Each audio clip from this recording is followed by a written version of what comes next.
Wonderful. Good morning, everyone. Thank you so much for joining us. A meeting of the Rural Caucus on Thursday, March 5th, 2026.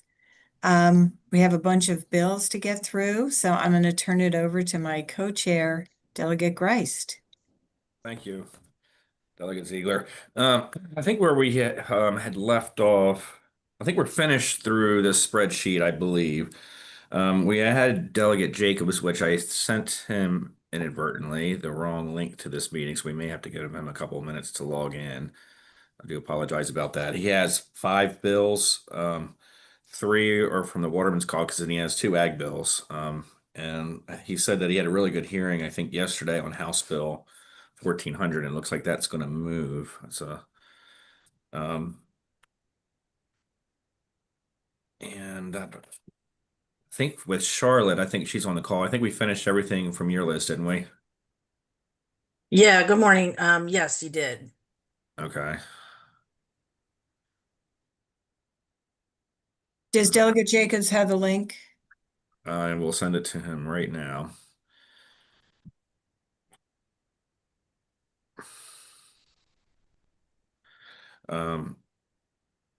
So do we have, I know we have Lindsay on here. We just sort of recap from these guys to see if we missed anything. Do we have Tyler or Grayson on here as well? I don't see Grayson. Okay. Yeah. Lindsay, did we cover everything that you guys, at least your top priorities? Yes, we did. Okay. I think the only one that we haven't really covered an update on would be the PPA issue. But Carol is on. Yeah, so I'm sorry, who is on? I apologize. Carol Bean is on from Eastern Shoreline Conservancy. Oh, good. Okay, that's perfect because that would be a good. That's part of our agenda. Is unfortunately, it doesn't look like we're going to move that 5 to 2%. But Carol has some ideas that'll get it from. I guess if you do your math, it'll lower it to like something around 3.5%. Is that right, Carol? And I think what you guys were referring to is. Because you can't put solar panels on preserved land. Unfortunately, with the way the calculation is run, is that we're including preserved land in that 5% calculation.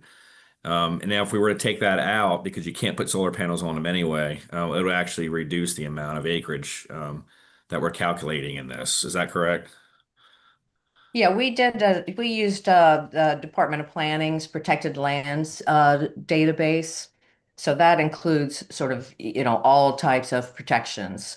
So that's maybe something to think through. It includes things like TDRs, transfer development rights, but including everything, it reduces it by about just over 40,000 acres, which means there's still sort of over 60,000 acres.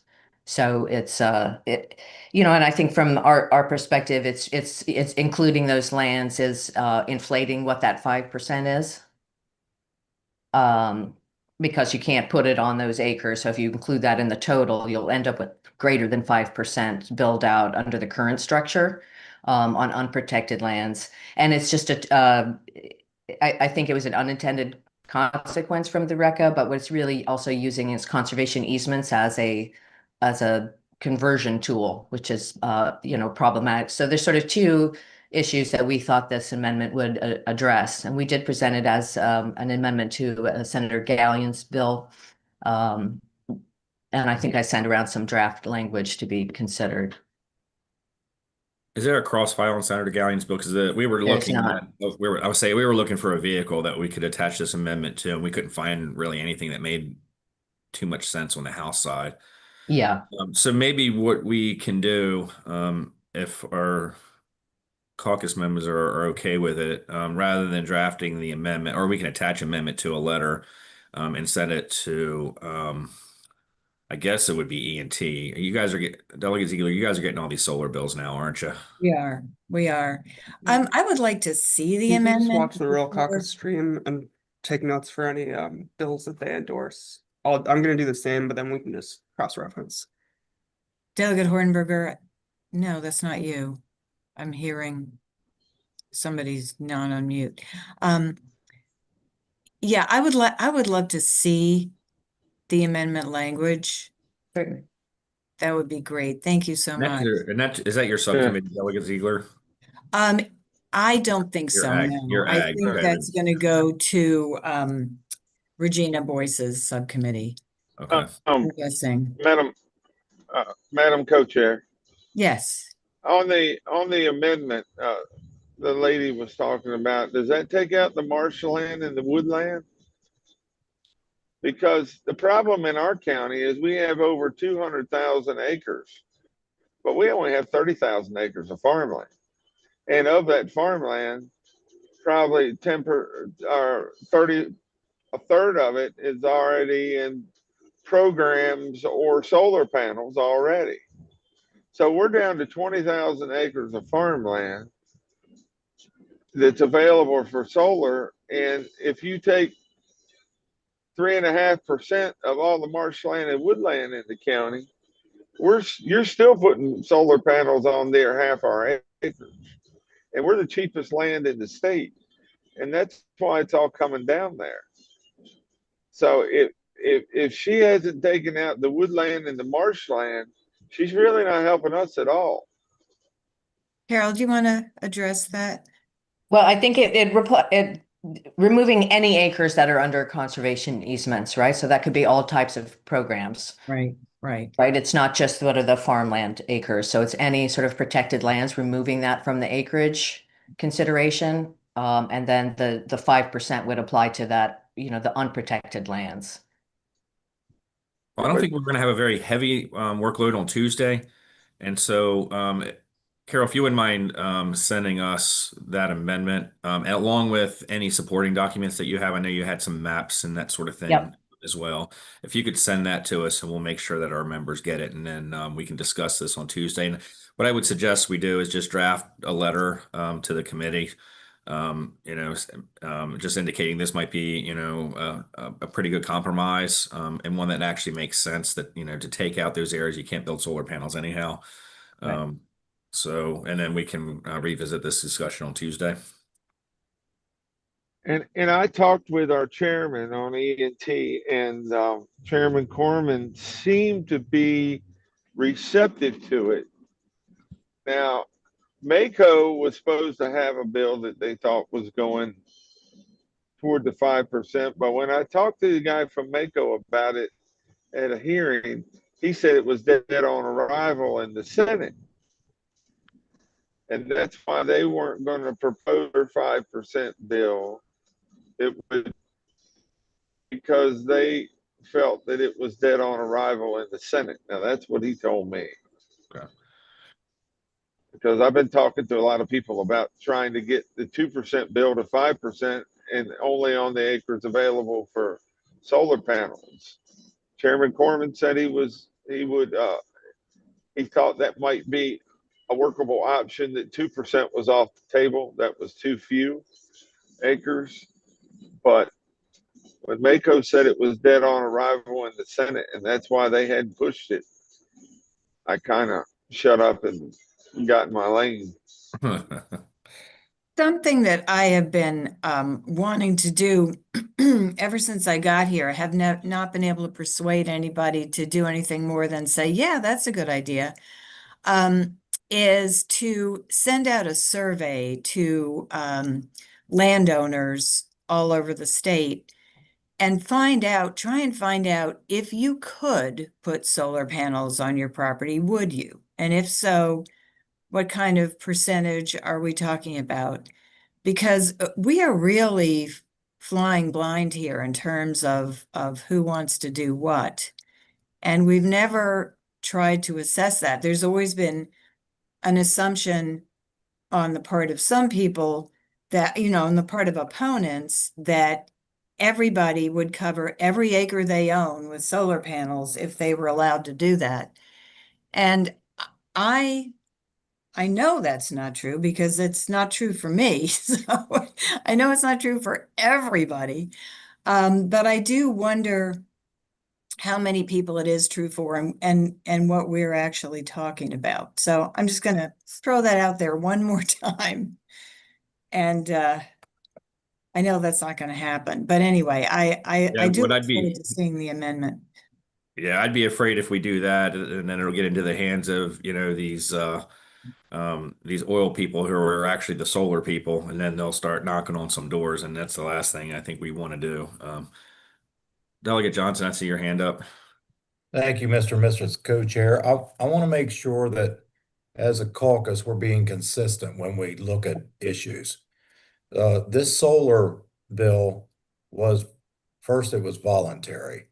Now, we had discussions last week about people's property rights and being able to do what they wanted to on their properties when we discussed the deer bow hunting. So a lot of these younger generations aren't looking to farm, or they know it's very difficult to make a living farming, but they don't want to lose the land that's been in their families for generations. So they're looking at other ways to try to make this farm work through farm breweries.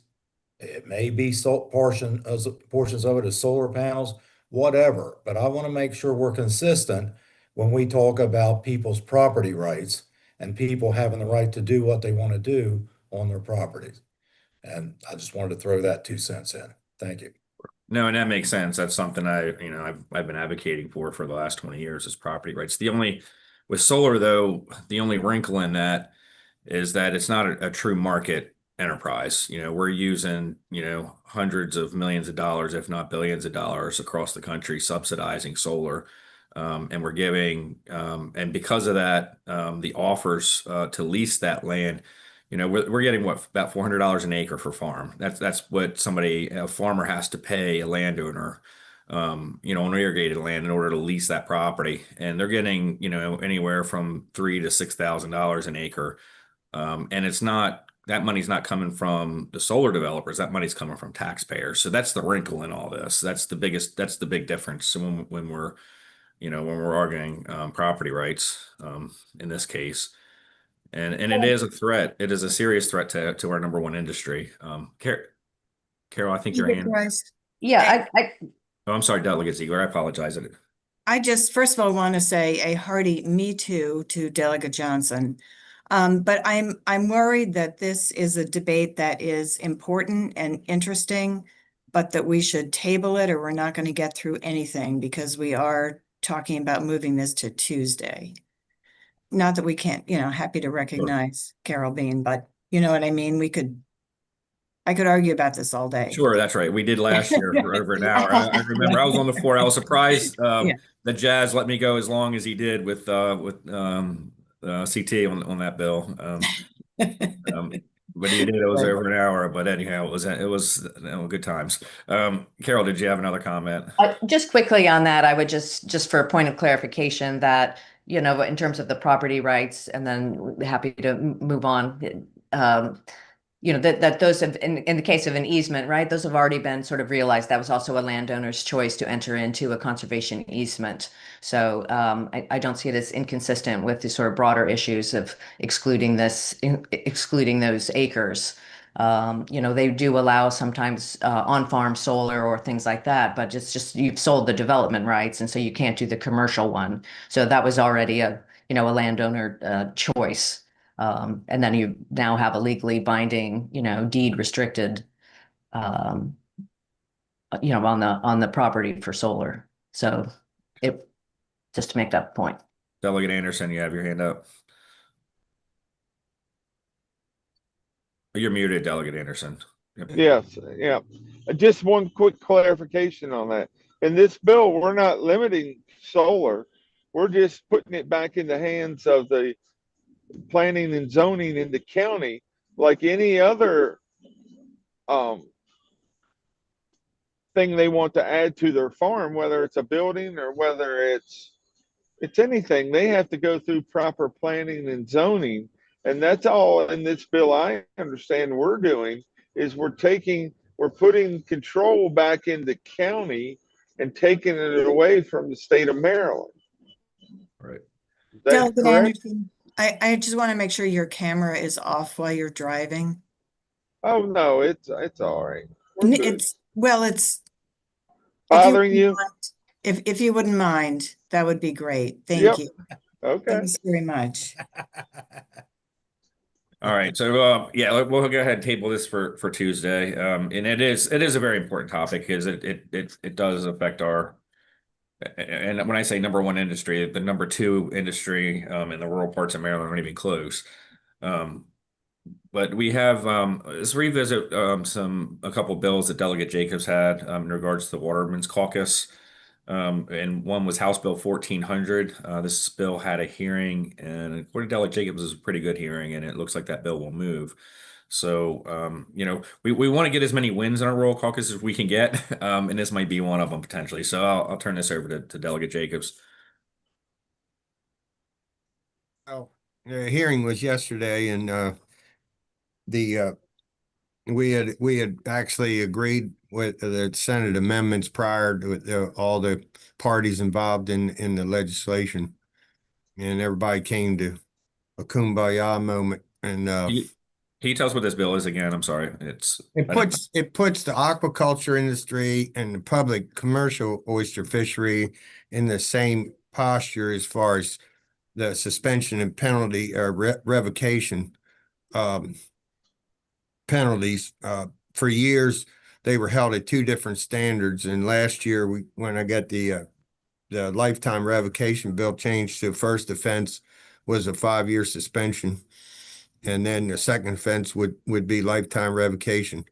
What this bill did was put aquaculture fishery in the same, basically in the same position. So, as that industry grows, there's also some shenanigans that take place in the aquaculture business, and so we're just trying to hold everybody at the same standard for the same kind of offenses. Delegate Ziegler, as you were there for that hearing. Are you good with moving this particular bill? I think this is a great bill. And I voted for the last one, and I think this is only fair. Okay. So is there a motion to support House Bill 1400? Motion to support the bill. Second. All in favor? Aye. Aye. Is anyone opposed? All right, so we will send a letter to the committee to support House Bill 1400.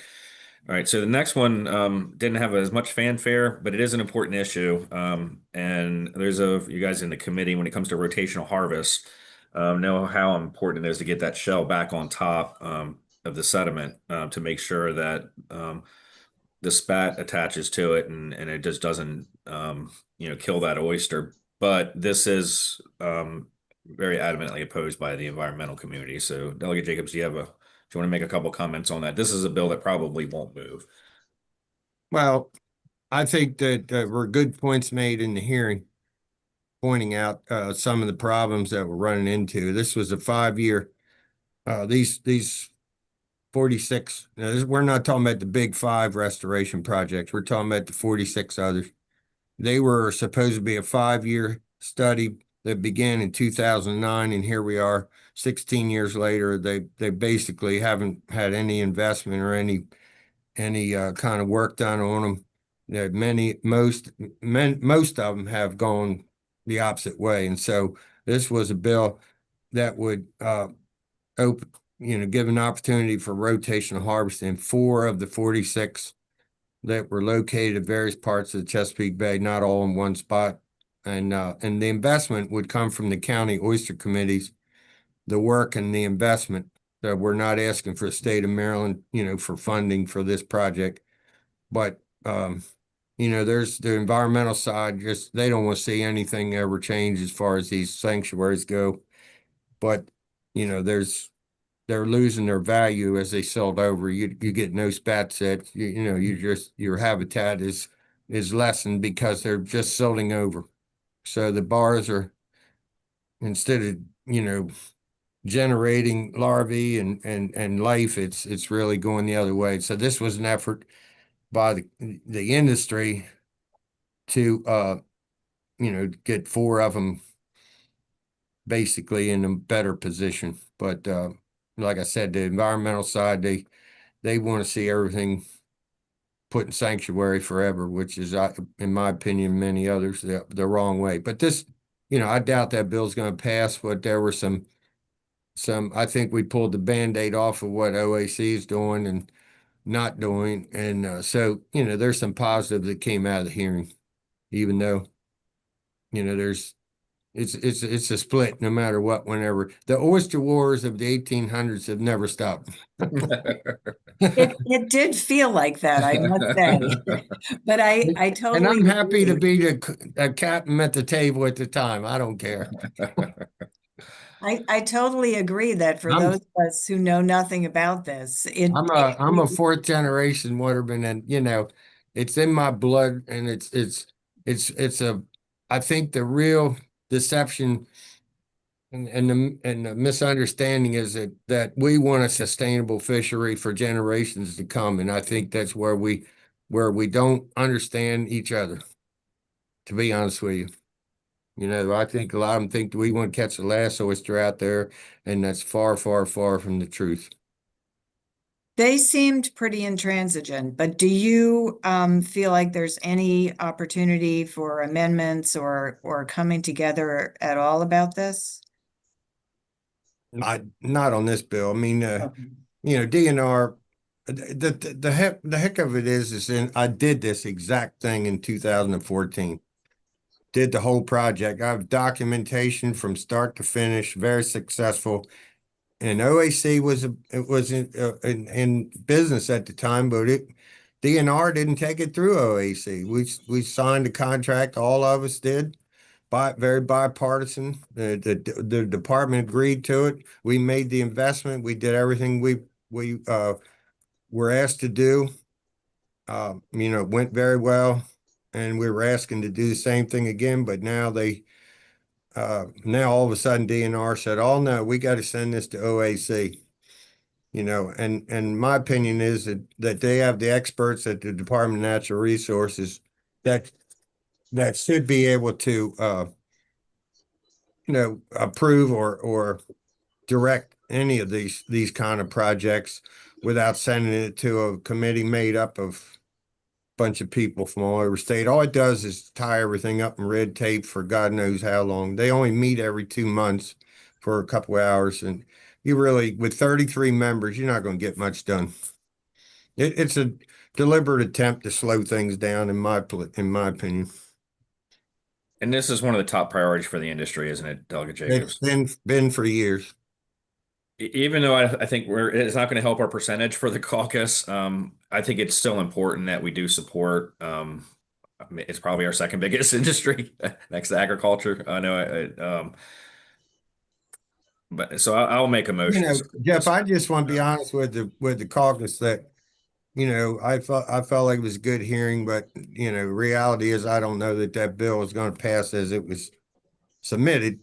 But I think that it educated a lot of people, and my, that's one thing I want to do is make sure that my colleagues understand things that they may not understand.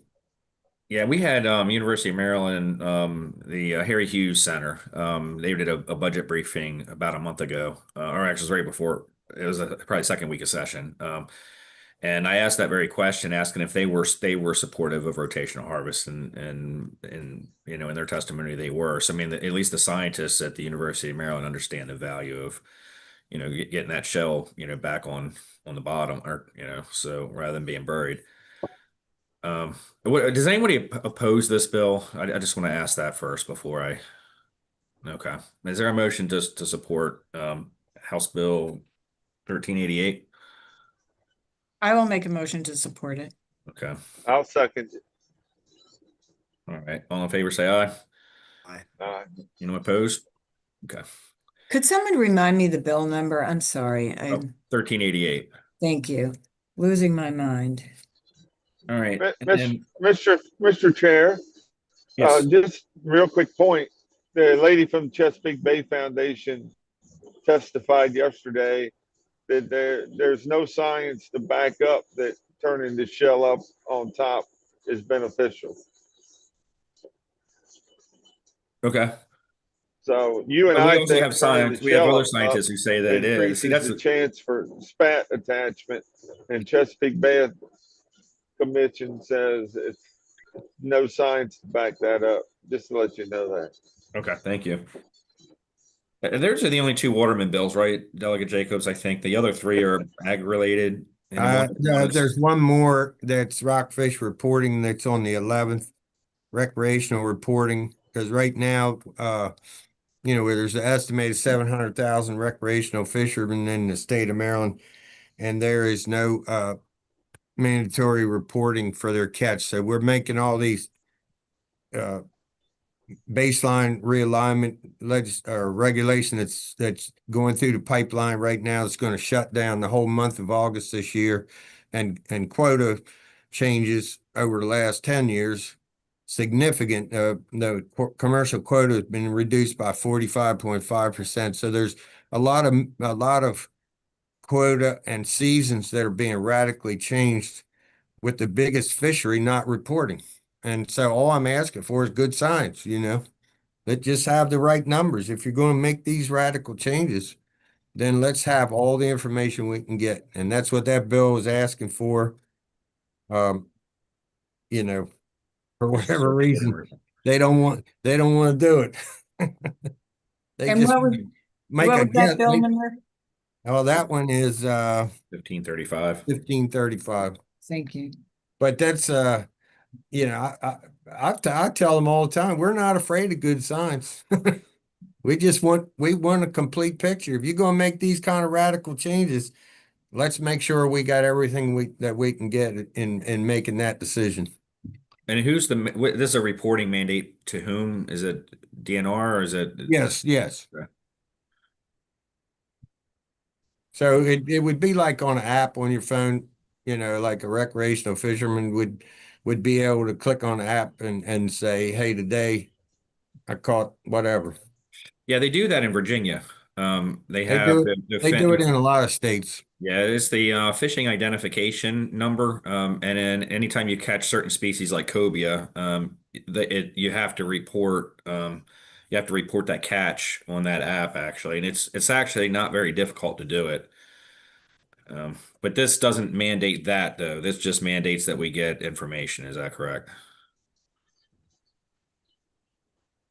What we're looking for is more complete data.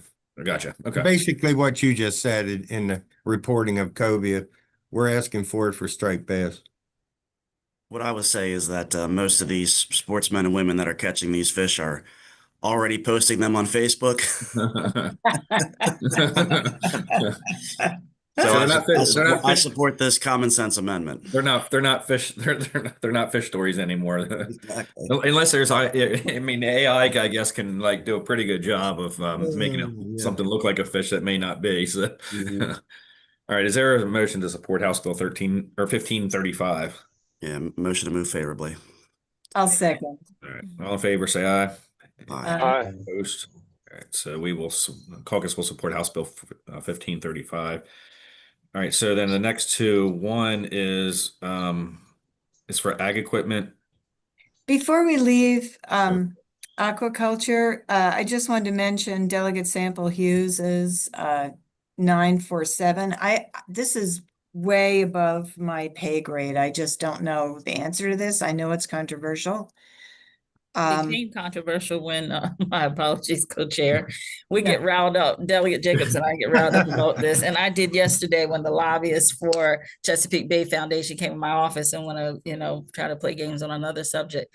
But yeah, it became controversial when Chesapeake Bay Foundation's Representative Allison testified against the bill without even having a conversation. But nonetheless, in the subcommittee, and the Delegate Jacobs can speak about this a little bit further. But again, it was a pilot program, and we thought that this would be a way to support the watermen. They wanted certainly more, but this is a middle ground. And DNR was at the table to help draft the amendments to the bill, and we thought that we could move the needle on it. So the last thing I talked about yesterday with the lobbyist said that he would talk to Chesapeake Bay Foundation because he needed my support on something else. So I don't know. What are Should we hang on to it until Tuesday? Do you need this? I mean, is this something that you want the caucus to support? Yes, I do. All right. Um, is anyone opposed to supporting this? All right, so I'll make a motion to support House Bill 947 to send a letter of support. Second. All in favor? Aye. Aye. Opposed? All right.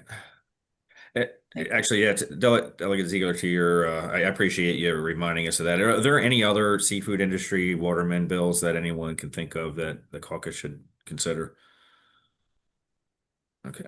If not, we have another day, and like I said, I don't think Tuesday is going to be that robust. I think we're running through these bills pretty well, and we have a pretty good portfolio here that we've moved out of our caucus over the last 2 weeks. So we're doing some pretty good work here, I think. Yeah, Mr. Chair, there that bill that I had originally proposed that dealt with the cooking of the crabs, HB 1412.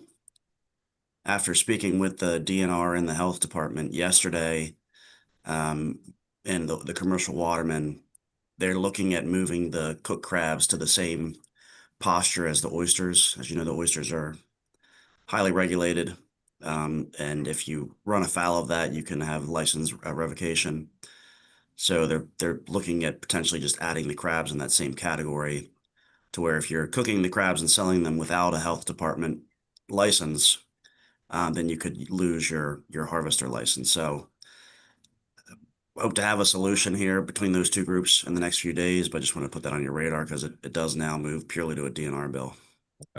We can revisit that on Tuesday. Thank you. Yep. All right, moving on. So Delegate Jacobs, you want to talk about, this is going back to agriculture. It has to do with lemon law, and you want to align the same, you want to align farm equipment with regular vehicles. Is that correct? Yeah, 1395 is a bill that it's consumer protection bill for this high price farm machinery. It's not like lawnmowers or things of that nature. This is the big stuff that costs a lot of money.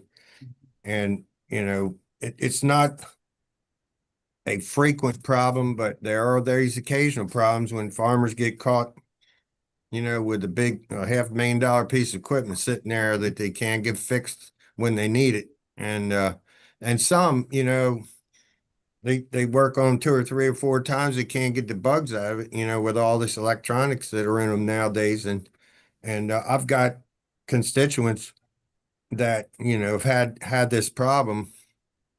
And truthfully, their equipment came out of Delaware, so this won't fix that problem for them now, but they just really want to see that this is in place for someone else in the future. And I've worked with John Deere on this bill for 2 years. Something that they've basically signed off. They offered a bunch of amendments which I accepted in there that made good sense. So this bill is really the same as a car lemon law bill, but it's just for your high priced farm machinery. Does anyone have any questions about this one? Delegate Johnson? Okay. Thank you, Madam Co-Chair. I get the bill and I support the bill. I just wanted to know, is there a price limit in the bill that specifies a piece of machinery above a certain dollar amount, or is there a definition of farm equipment? Yes. Okay. What is that, if you don't mind me asking? I don't have it right in front of me, Steve. Okay. Okay. I'll look at it is well, it says what's not in the bill. I don't think it has a high end on it, but it has a low end. Okay. We can hold this until Tuesday if you want, Delegate. No, that's okay. As long as it's got a low end, that's all that matters. Like he said, we don't want it to cover lawnmowers and things like that, but it definitely exempts lawnmowers and all that. That is in the bill. That's not included. okay. Delegate Bornberger? Thank you. Thank you. And this is really in the same vein as the right to repair that we discussed earlier. I would point your attention to this is a federal act, which is the Magnuson-Moss Warranty Act of 1975. And I don't have the ability to post it in chats because I don't think we have chats on this meeting, but I can email you all a link to it. we don't want to run afoul of that. And that's basically a warranty act that was passed at the federal level. Okay. Does But, that apply to definitely vehicles? Delegate Hornberger? It applies to all consumer goods. Are you concerned that this bill does? I'd have to see the language, but we don't want to make it less. We don't want to make it less restrictive than what's at the federal level, if that makes sense. No, that absolutely makes sense.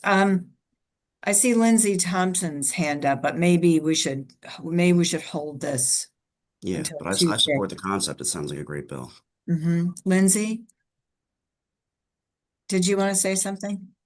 Yes, ma'am. Thank you. I was just going to point out that this bill was modeled after legislation that has been passed in multiple other states, including surrounding states like Virginia.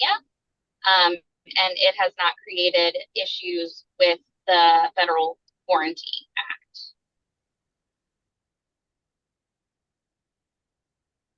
Good to know. What are your thoughts, Delegate Hornberger?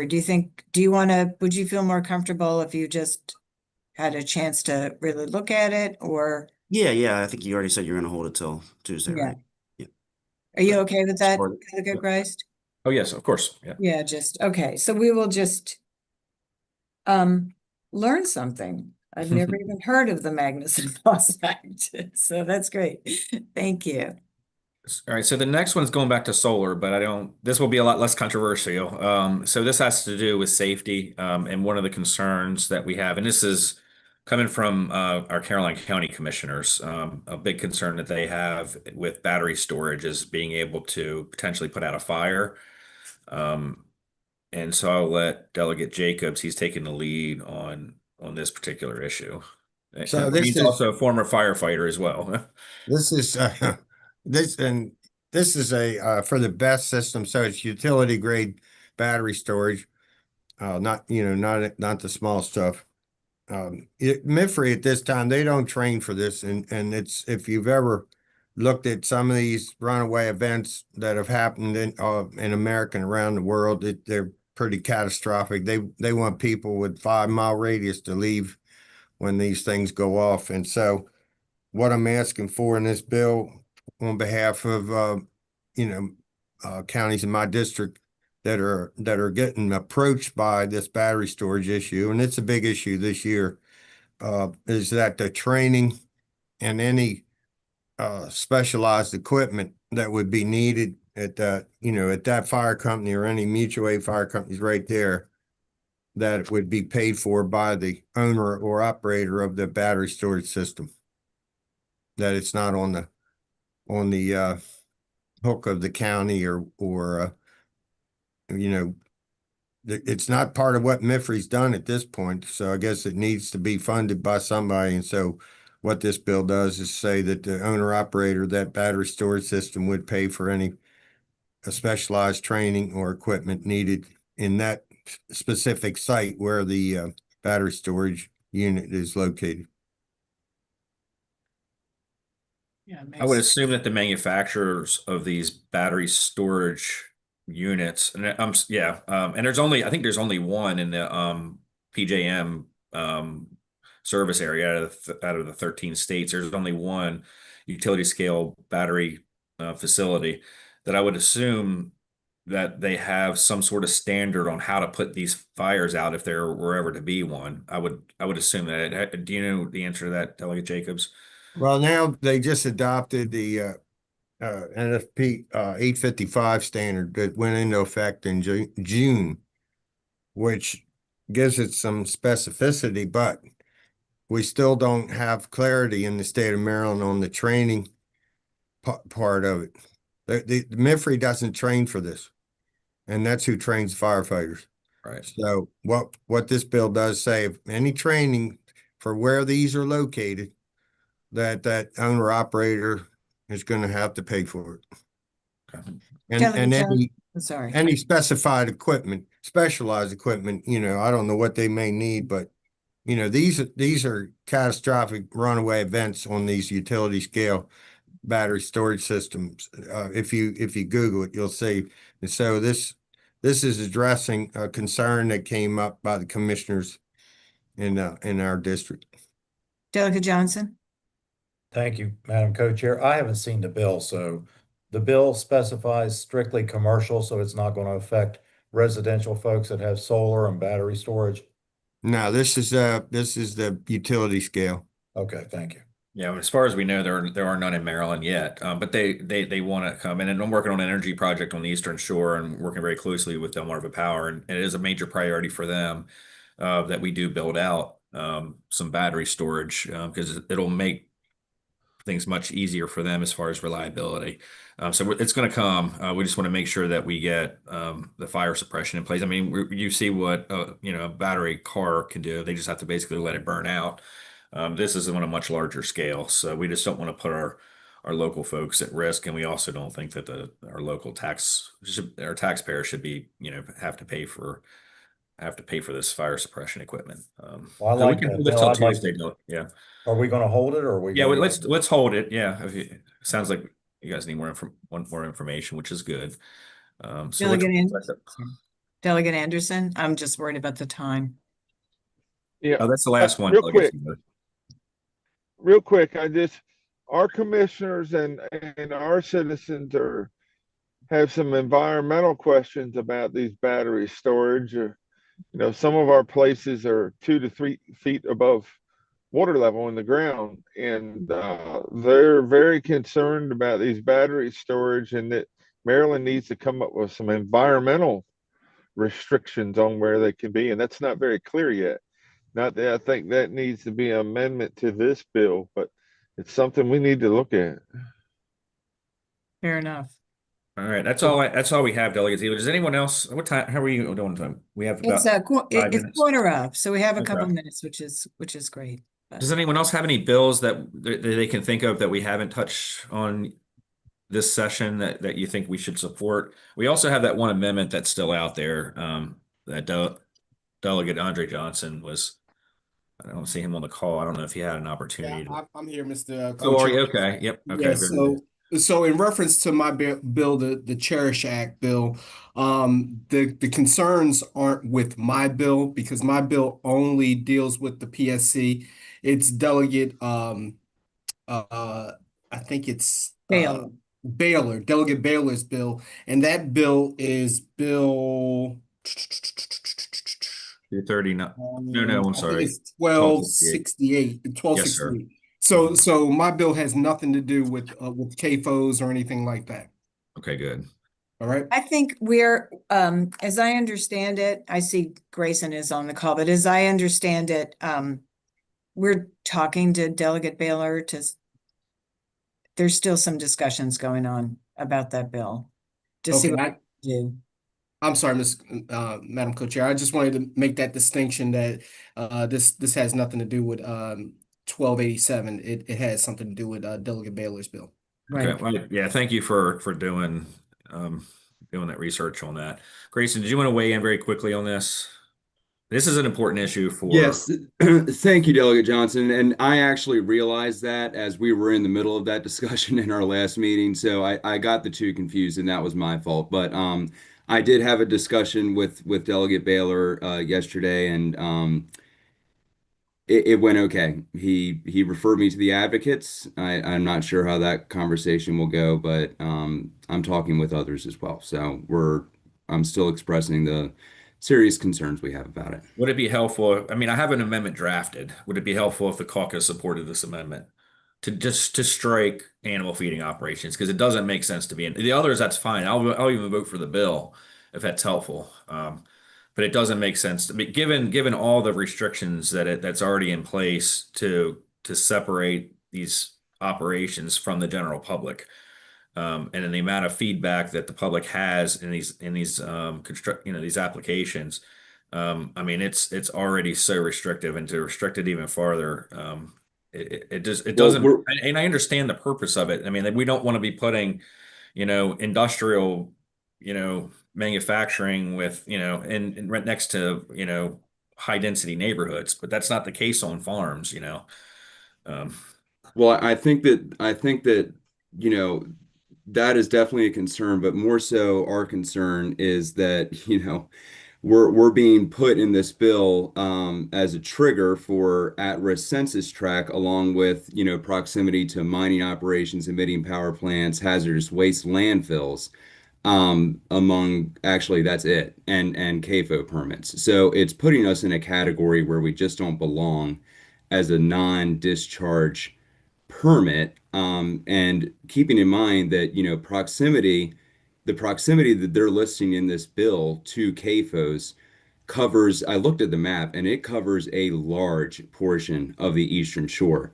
And that's less to do with the amount of CAFOs that we have, but more to do with the population density, you know, because you know, it wouldn't look the same if you had the same amount of CAFOs, say, in Charles County, because you have more people there.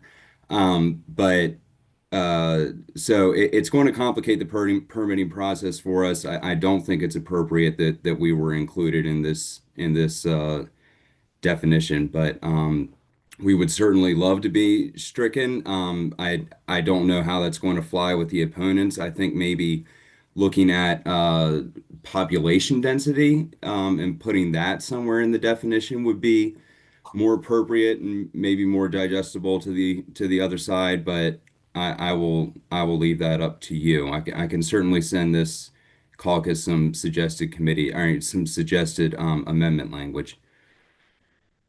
Can you do that? And I think in the meantime, we'll do the big ask first. Is anybody opposed to?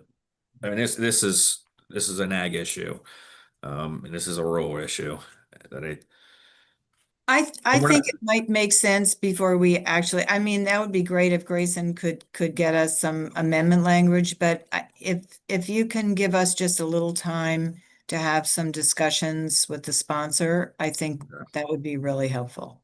Okay. All right, we will you. table this until Tuesday. That's all we have, Delegate Ziegler. I don't know if does anyone else have anything else to we go to the order here? Sure. Only thing I just wanted to update you on, I did speak with the bill sponsor for House Bill 1552. That's Delegate Solomon. He is withdrawing the bill, so you can go ahead and officially take that one off of your list of ones to support. All right.